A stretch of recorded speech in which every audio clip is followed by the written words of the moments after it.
Hey, welcome back to Global Environment. I want to touch again on the big picture when it comes to fossil fuel use. So you might wonder to yourself, if this is for real, wouldn't the government start taking this seriously? Well, the government actually a few years back hired the Hirsch Group to look into this problem. And they came back with a report to the U.S. government that said peak oil is for real. And we need up to 20 years to get ready for it. So you have to ask yourself, are we preparing for it in time?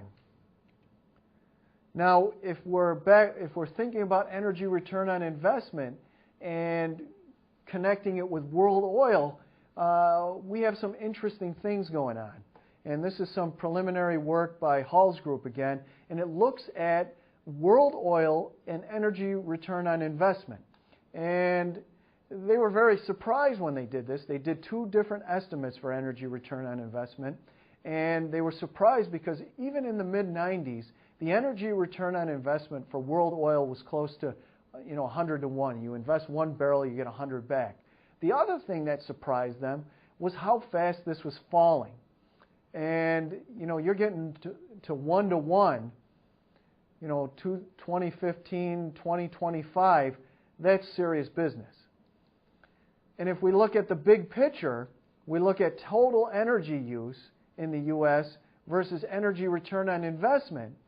Again, we're hovering around 100 quads. This is total energy down here. And the energy return on investment, for our solutions has to be pretty good. So we need a lot of energy to keep this economy chugging and a high EROI. Our domestic oil used to have a high EROI. It's declined. How are we going to fill this gap? Is it imported oil? That's changing as well. Are we going to do it with coal, which has a good EROI? Is there enough to keep things going, and for how long? Hydro? It's over here, some of our alternatives. Decent EROI, but it's actually declining in the amount that we're using every year. Nuclear might be down here. It's hard to say.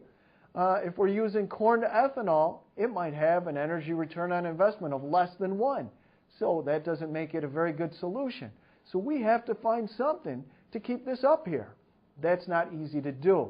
There's not a lot of good alternatives on the horizon that can give us the proper EROI and a high capacity, basically. Okay, so we're going to stop right there. We've seen the big picture. And let's look at efficiency more closely, which is related to energy return on investment. So I'll see you next time on Global Environment.